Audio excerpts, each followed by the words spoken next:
When was the last time that you let go of everything? A job, a home, a plan, a routine, and said, fuck it, let's go on an adventure. We're going to the Isle of Wight because, why the flip not? What a great day to be alive. 17 meters flying over 650 meters. They're the stats. We're the right way. No idea. We're going somewhere. Woo! That is so beautiful. Welcome to Weymouth. And how many meters of elevation?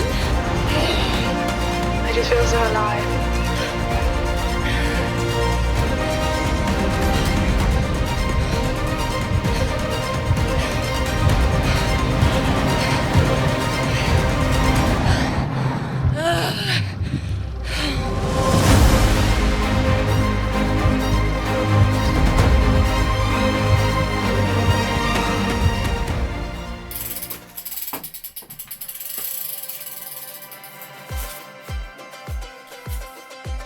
It's a lovely day to go bikepacking. Ooh, right friends, we're on DJI Camp. We're gonna head to Conall's, get a different backpack, and then we are riding to Portsmouth, and we are going to the Isle of Wight because, why the flip not?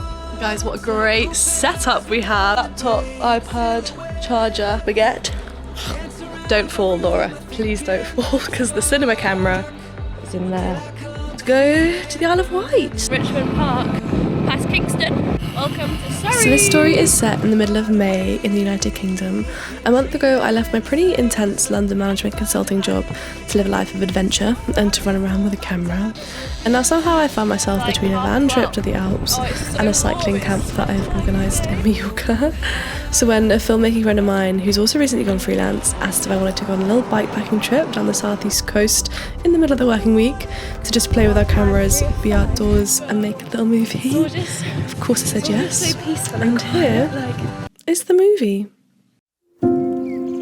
Dear Diary, is it possible to simultaneously feel lost but also know exactly where I'm going? I go to write in my journal these days and not much comes out of my brain. I'm not sure if stress has made me numb, or maybe more likely that this pressure I feel to constantly be busy has kept my brain on autopilot. If I could describe this month in one word, or I guess two, it would be a new life. Hi vlog. We found a Conall and we're gonna get the ferry. I become very comfortable in not knowing where I'm going to sleep next week, not knowing when I'll next get paid or how much it'll be. For those who don't follow me, I've worked my arse off the past few years to build up a social media following, very consciously because I knew it was a pathway to freedom. And now getting offers to do an ad for several £1,000s feels so surreal and amazing, but it also feels like I'm selling a very deep piece of me. Conall hurt his knee on a Lime bike, then decided to run the Hackney half. Not just run the Hackney half, come fifth in the Hackney half. I can't really look left. Ever since half marathon, my neck's Wait. You get me? We go the right way. No idea. We're going somewhere. Woo!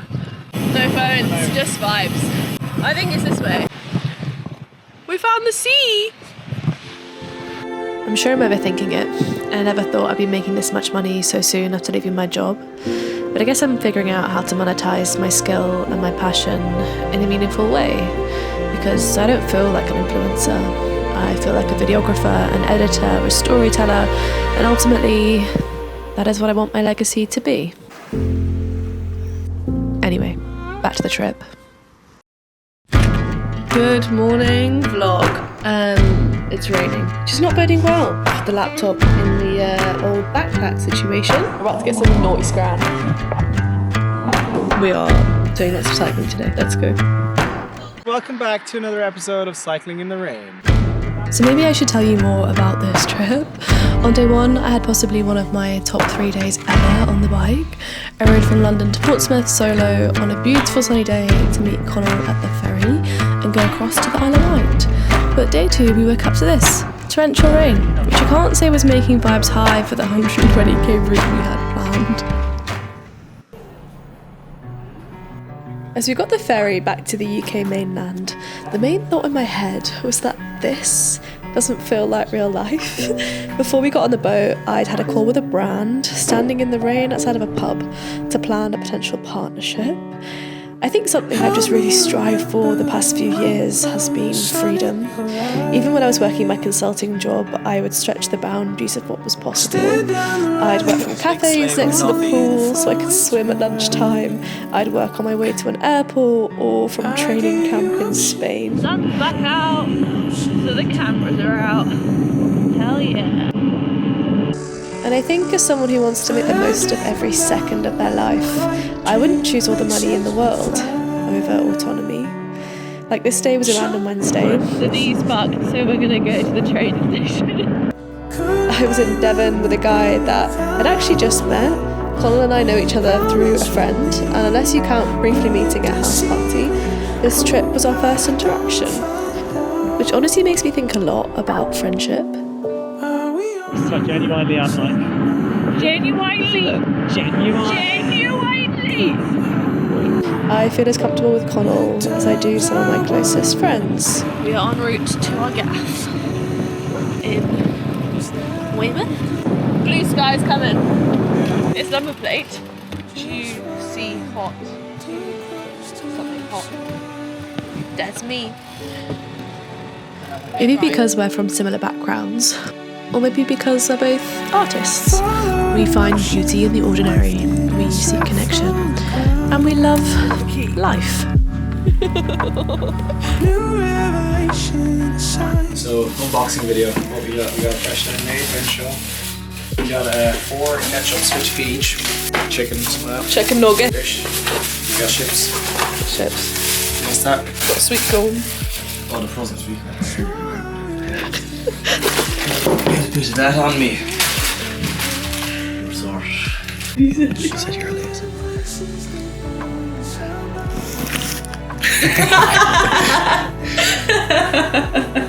And here we see wild Conall, wandering. It's your ex-boyfriend.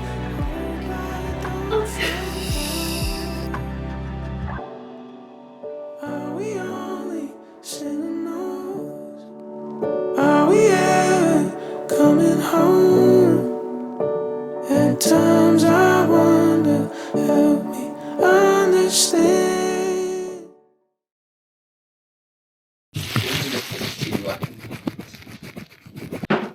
Hey friends, reporting live from the villa. How's it live if you're just recording it? Don't hit me. She's gonna hit me. Are you a dom or a sub?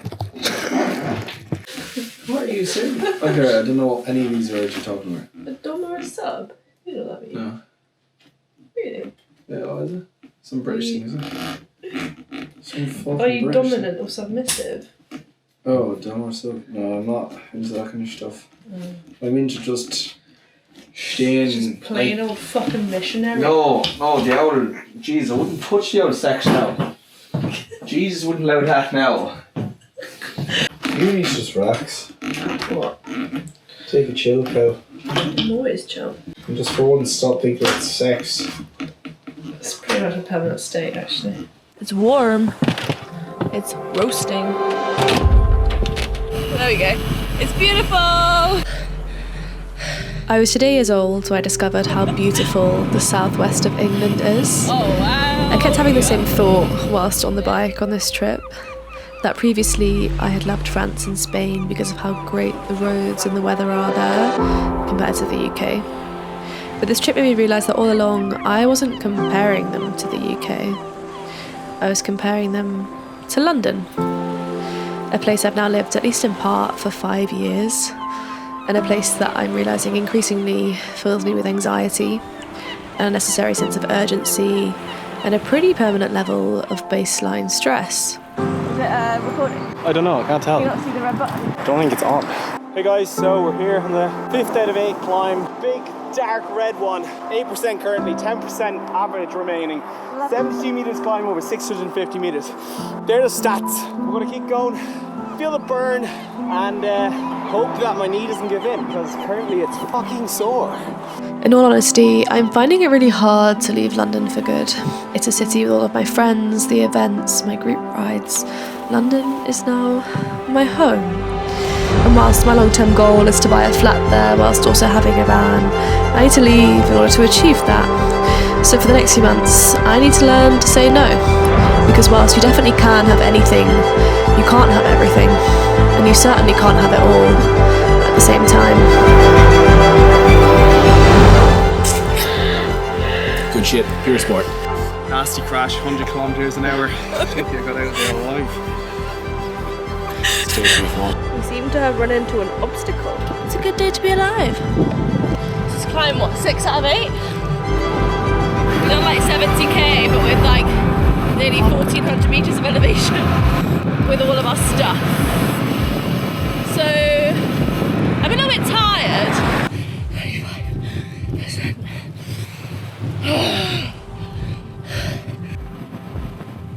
Yeah, so the ferry finished at 20 to 5, so we have to get on the train.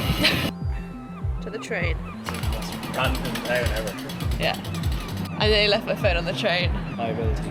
Okay, so guys, we are here In Teignmouth. I see a little. very rural. We're kind of scared. Hey, I want more space. We've got apparently 6 kilometers, and how many meters of elevation? 188. Let's go. We're on the road again. Such a beautiful sunset though. So as we wrapped up this trip in a random town at 8:30 p.m. at night, carrying all of my stuff and feeling the sun hit my face with the most awe-inspiring sunset I felt in a while, I got the shivers and I thought to myself, yeah, this is how I want to live my life. And you know what? I'm doing it.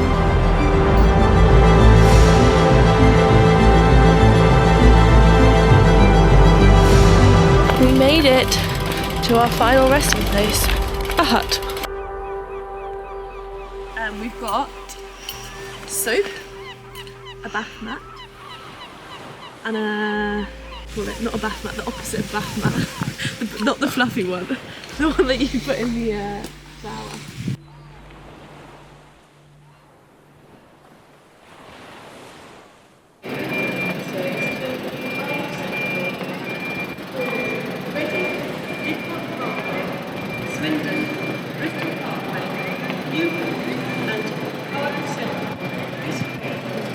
We're back in London. Yay.